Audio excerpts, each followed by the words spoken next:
Ceci est un livre audio autogénéré par Google. Les miettes d'épulon. Homo quidam erat div et indubatur purpura ebissa et epulabatur cotidi splendid, et erat quidam mendicus nomin Lazarus qui jaceba ad ianoam eius ulceribus plenus capiens saturari de missi quaeca de ban de mensa divi, secondum Lucam 16h19-21.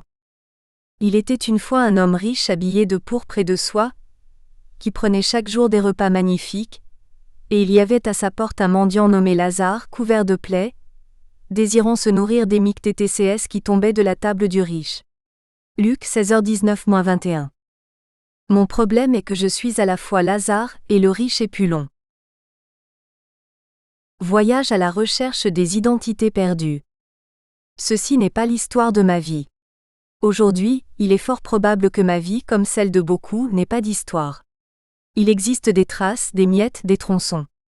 Une vie en miettes, mais peut-être n'est-elle plus ou n'est-elle plus encore une vie. Il y manque un projet. Dans ma vie, on peut retrouver des tentatives de projets, des propos, des livres qui sont des listes de propositions, pas trop différentes de celles que les jeunes hommes rangés rédigeaient autrefois le premier jour de l'an. La beauté des intentions du nouvel an réside dans la nostalgie et dans le sentiment de culpabilité pour ne pas les avoir tenues. Aujourd'hui, un projet de vie est difficile, peut-être impossible à concevoir. Il faut se contenter de fragments de phrases morcelées, d'aphorismes, de sensations livrées, de quelques vers pas toujours bien réussis, de souvenirs. Bribes de vie, miettes ramassées par hasard, sans aucune attention à l'ordre chronologique. Seulement des bribes, poussière au vent. Je débute par l'enfance. Autrefois, on m'a reproché de ne pas en avoir parlé.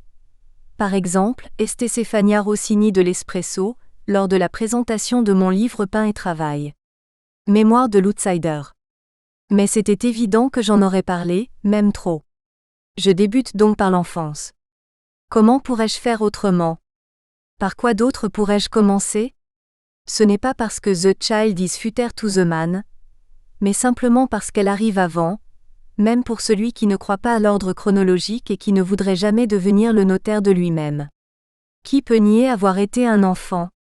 Seulement un rhéteur décidé à se convertir s'était à passer de l'athéisme militant au catholicisme tartuffe, pour vendre l'histoire du Christ et en faire un best-seller international, comme Giovanni Papini, qui put affirmer n'avoir jamais été un enfant.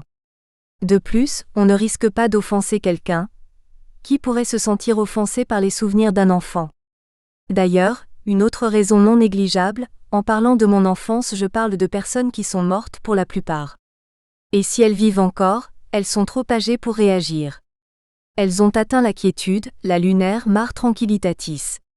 Ou alors elles sont trop faibles en général, et faibles des yeux en particulier, pour lire et faire un recours éventuellement auprès des avocats. Autobiographie donc, débutant par l'enfance.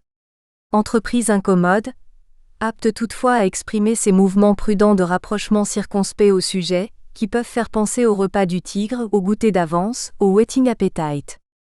Une autobiographie, ou une autobiologie? Un voyage tout de même, à la recherche des identités perdues. Le désir, impudique par définition, de parler et écrire sur moi-même me touche au moment en apparence le moins opportun, lorsque le soma vacille sous le poids des différents aliments, de la prostate à l'hypertension, tout en passant par une pointe de hernie, la fièvre paludéenne, une occasionnelle colique des reins et l'identité psychologique se fait diaphane et tend à s'effacer. Autobiographie, ou de la vanité. Vraiment? N'est-ce pas plutôt un affaissement masochiste? S'auto-ausculter est aussi un moyen comme un autre, probablement le moins élégant, de se plaindre. Autobiographie, autobiologie, autochirurgie? Pendant des années, dès ma première enfance, j'ai griffonné des cahiers, des agendas, des feuilles éparses, je me suis mise en récit, j'ai cherché ainsi à vivre deux fois. Pouvoir réunir l'expérience directe et la conscience réfléchie. Nous sommes seulement ce que nous avons été. Nous sommes des souvenirs plus ou moins effacés. Je les ai déposés sur des centaines de cahiers. Par chance, l'écriture en est illisible, même pour moi. Ils demeureront abandonnés, livrés à la poussière et à la critique la plus dure et définitive, celle des rats. Je suis né à la campagne, enfant d'une pauvreté récente, pas encore bien assumée, et dans l'isolement social. Une belle chance. Je n'ai pas été gâtée. J'ai vu naître les petits veaux dans l'étable quand moi, je pense, j'avais 3 ans. Le jour de ma naissance était un vendredi d'avril, le 7 avril pour être précis. Ma mère fait un récit de ma naissance qui est probablement le fruit de l'amour maternel. Il s'agissait du vendredi de la Passion du Christ et l'enfant naissait au moment où éclataient les feux d'artifice de la Semaine Sainte. Il devait être environ 3 heures de l'après-midi, mais ce n'était pas le Christ qui mourait sur le Golgotha, c'était moi qui naissais en ce jour et à cette heure-là. On m'a dit que je suis née à Palazzolo Vercel, à 3 peut-être 4 kilomètres de Trino Vercel, arrivé à la notoriété publique en raison de la centrale nucléaire Enrico Fermi, mais déjà connue à l'époque comme la Lipsia Italiana, en raison de ses célèbres typographes.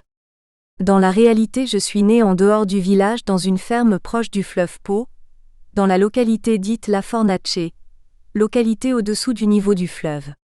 Donc, et non par hasard, la patrie idéale de l'humidité et des affections pulmonaires. Une situation d'urbanisme que j'ai retrouvée un demi-siècle après, au cours de mes recherches sociologiques dans le quartier Magliana de Rompes, quartier bâti au-dessous du niveau du Tibre par les Palaggianari et fruit de la spéculation sauvage de l'industrie du bâtiment 4. Vomissement paternel, un baptême anormal d'eau lustrale. Ma rencontre avec le Père, moment de très grande intensité, a été le moment dans lequel les rôles se sont mystérieusement renversés et moi, le fils dépendant et indigent, je suis devenu le caretaker à la place du nourrice ICR. Je me substituais au pourvoyeur, à celui qui repère les moyens de subsistance. Peut-être n'avais-je pas encore dépassé 8 ans. J'allais à l'école primaire de Turin, école dédiée à la princesse du Piémont, à l'entrée d'une allée de vieux platanes qui conduisait en direction de Maranopo. Mon père avait été reconduit à la maison vers le soir. Le ciel s'assombrissait. L'amenait, en le soutenant des 2 côtés, 2 de ses amis, camarades de libation mémorables. Ils l'amenaient sur leurs épaules. Les pieds seulement effleuraient le terrain pavé de cailloux d'une façon irrégulière. Mon père paraissait se bercer et presque danser. De loin il faisait penser à un chiffon gris, la couleur de son gilet à l'ancienne, tendu dans le vent, faiblement agité comme un drapeau fatigué. Mais ce mouvement oscillatoire et l'allure incertaine faisaient penser au singe, à un orang-outan qui essaie un pas de danse. Mon père s'était évanoui. Les copains le soutenaient avec fatigue, parce qu'ils étaient également ivres. Ils l'amenaient du bistrot à la maison, parce qu'ils craignaient le pire. Ils ne voulaient pas créer de problèmes, ou donner des soucis au patron du bistrot. D'ailleurs chez nous on meurt toujours à la maison. Même lorsqu'on se trouve à l'hôpital ou dans une clinique, lorsque la situation du malade s'avère désespérée, on revient chez soi. Ma mère s'était enfermée dans la chambre à coucher.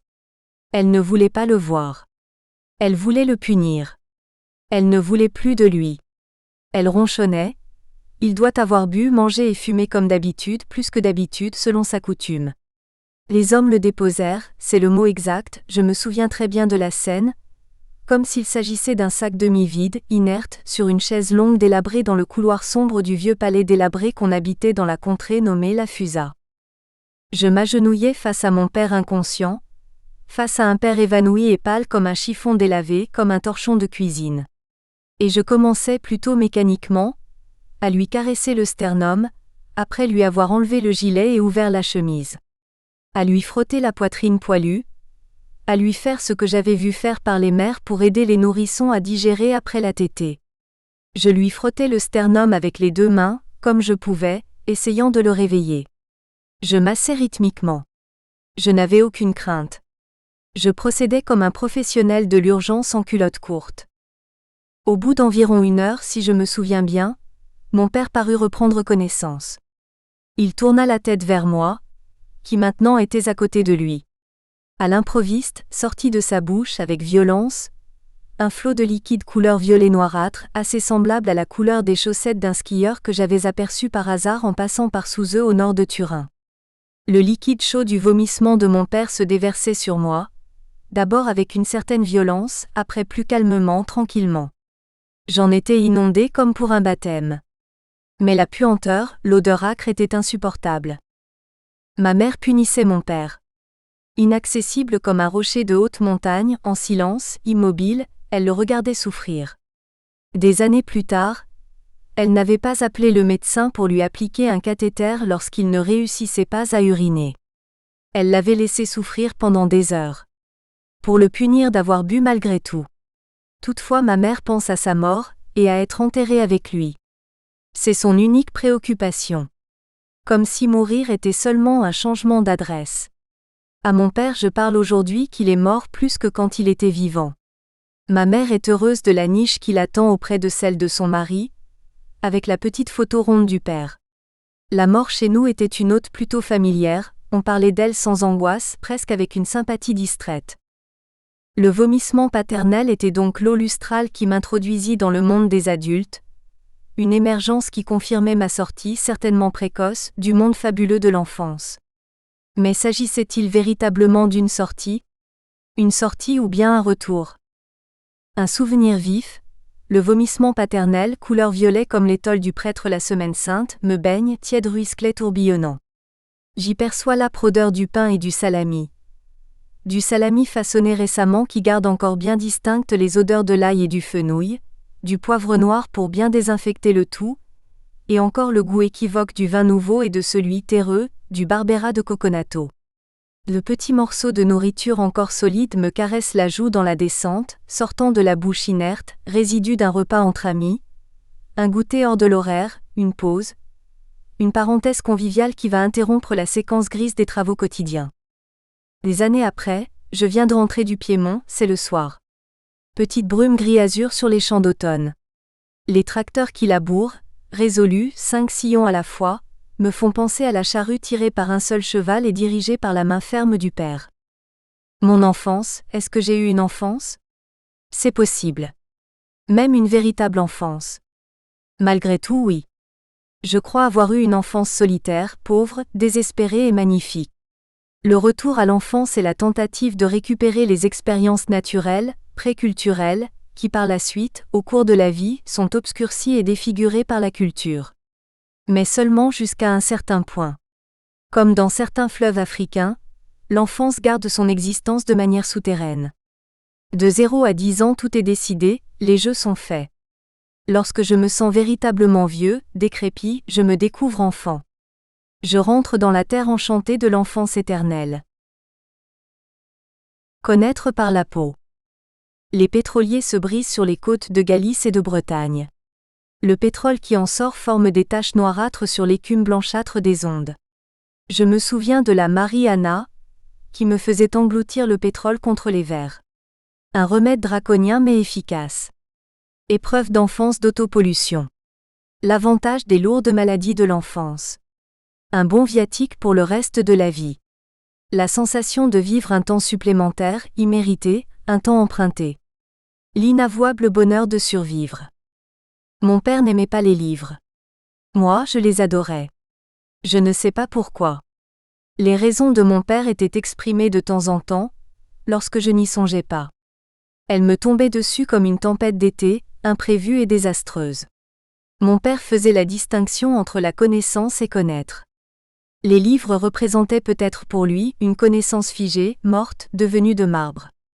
D'où l'arrogance du savoir des livres, un savoir sans saveur, tout et rien en même temps. Toutefois il y a eu un Ferrarotti de Robella qui est mort à 20 ans environ, par trop d'études, disait-on. Un jeune consumé littéralement par l'étude, par la flamme intérieure que la passion pour la connaissance allume dans certains êtres humains, quelques dizaines en un siècle, et qui s'avère dévorante jusqu'à la mort. Mon père croyait exclusivement à la connaissance à travers l'expérience personnelle, directe, sans médiation d'aucun genre. Sur ce point je me rendis bientôt compte qu'il n'y avait aucune possibilité de compromis ou d'entente, même partielle, entre lui et moi. Le contraste entre mon frère aîné et mon père était, si on peut le dire, plus simple, physique. Mon frère avait une puissante vocation esthétique. Il ne tolérait pas de disproportion, d'irrégularité, n'importe quelle offense à l'harmonie d'une beauté primordiale, par laquelle il se sentait saisi. Avec mon père c'était des luttes quotidiennes. Il se battait, même les après-midi du dimanche. C'était l'heure à laquelle mon frère, tiré à 4 épingles, avec le pli du pantalon parfait, bien rasé, coiffé et parfumé, se préparait à rendre visite à sa fiancée. Mais juste à ce moment-là, comme dans une scène d'opéra, comme dans Cavalleria Rusticana, au moment où il sortait de la maison, voilà arrivé le père, le regard de travers, le pas qui trébuchait légèrement, le chapeau borsalino sur l'oreille. Le frère, nous y revoilà. T'as encore levé le coude. Le père, tais-toi. Qui es-tu pour me parler en pontifiant ? Le dialogue ne se poursuivait pas longtemps. On en venait tout de suite aux voies de fait. Le père cherchait dans la cuisine un coutelas, mais il le cherchait toujours sans le trouver. L'autre le retenait par les épaules. Personne ne pouvait ou n'osait intervenir. La scène semblait un mélodrame, elle avait quelque chose de comique et d'épique à la fois, la mise en scène du complexe d'Œdipe. Un duel. La grande épreuve de l'aîné. La valeur des mots. Mon père parlait peu, parlait très peu avec les gens, piémontais même en ceci jusqu'au bout. Il parlait suffisamment avec les chevaux, certainement tous les matins quand il les dressait, en brossant leur dos brillante avec une étrille, satisfait du sourd hennissement de remerciement que l'animal lui envoyait. Je n'ai jamais écrit de lettre à mon père. Ni n'en ai jamais reçu de sa part, il n'était pas analphabète. Il tenait bien ses papiers. Mais les comptes et les impôts à payer, et BIT, c'est-à-dire les billets, les odieux billets couleur jaune et rose, les feuilles d'impôts, c'était ma mère qui s'en occupait tel un PC portable. Maintenant qu'il est mort depuis un bon moment, que mon père comme lui-même le dirait est en train de produire du terreau depuis un demi-siècle, si jamais il y avait un service postal pour l'outre-tombe, je voudrais lui écrire, m'expliquer, me montrer pour ce que je suis et que malgré tout, contre ses désirs peut-être, j'ai cherché à devenir.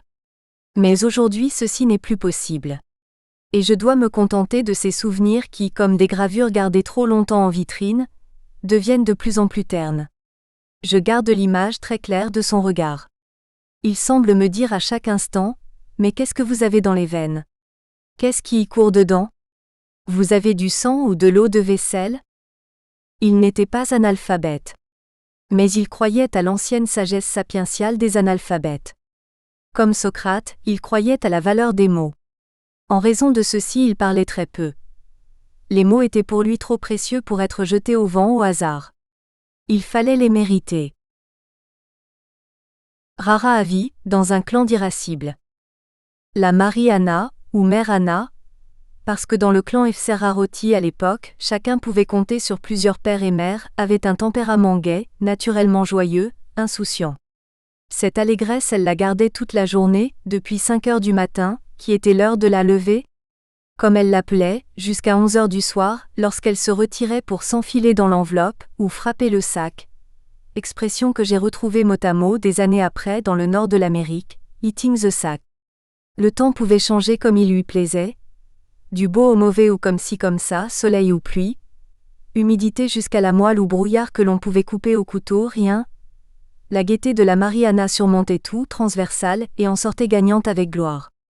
Le mari, le Paris Pinot, était paralysé depuis plusieurs années et ceci n'avait pas arrangé son caractère, déjà par nature irascible et imprévisible. Le fils, mon père, était sur le seuil de la faillite, obligé à vendre toutes les propriétés au moment le moins opportun pour les ventes, avec une déflation féroce et une rareté de l'argent liquide à faire peur. Ma grand-mère, la Marie Anna, souriait. Elle trouvait que la situation n'était pas aussi mauvaise. Comme toujours, elle était gaie, indomptable depuis 5 heures du matin. Elle était la seule, dans la famille étendue des Ferrarotti, à ne pas porter le nom de Ferrarotti, l'unique à ne pas avoir besoin de la dispense de l'église pour se marier. Son nom de jeune fille était Isako. Personne ne savait avec exactitude d'où elle venait. On pensait à voix basse de l'Autriche. Elle était une anomalie dans le clan des Ferrarotti, une exception splendide au caractère ombrageux, aux litiges inattendus, aux colères noires et à l'opprimante tristesse de la famille. Que faisait-elle, la Marie Anna, debout à 5 heures du matin ? Rien d'exceptionnel. Elle commençait à cuisiner. La cuisine énorme, aux murs enfumés, à la cheminée toujours allumée et au haut plafond d'où pendaient avec un air triste et résigné de pendus, des colliers d'ail, des épis de maïs très bien tressés et surtout des rangées, des rosaires infinis de lard, jambon et saucisses était son règne. Elle y passait toute la journée. C'était son domaine incontesté. Moi, je n'avais que quelques mois, mais je garde encore dans les muqueuses l'odeur chaude, une sorte d'haleine maternelle, de la polenta, le parfum aigu de l'ail et du romarin, le goût aigre des anchois et du merlan fumé, l'odeur tranquille, réconfortante, de la panissa, c'est-à-dire du riz sec cuit al dente, lorsqu'il laisse un voile de grains rôtis, la fameuse, la très recherchée crusta à croûte, au fond du chaudron.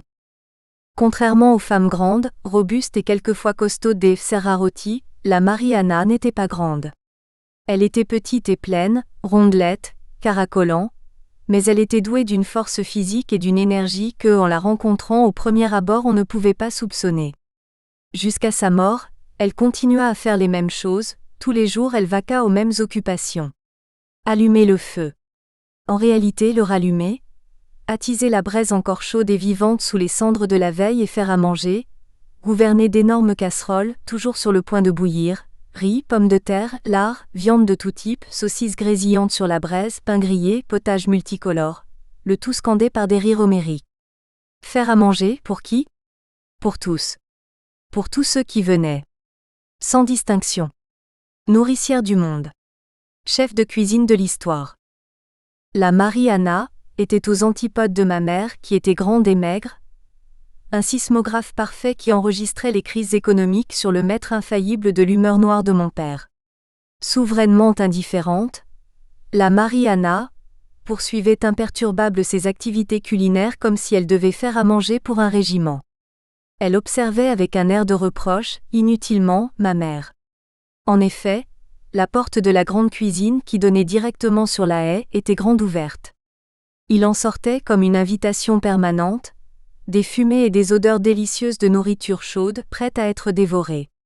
Telle une généreuse vivandière, la Mariana subvenait aux besoins de tous les hôtes de passage, des alentours et même... Nous espérons que vous avez apprécié cet aperçu. Pour continuer à écouter ce livre audio sur Google Play Livres, utilisez le lien dans la description de la vidéo.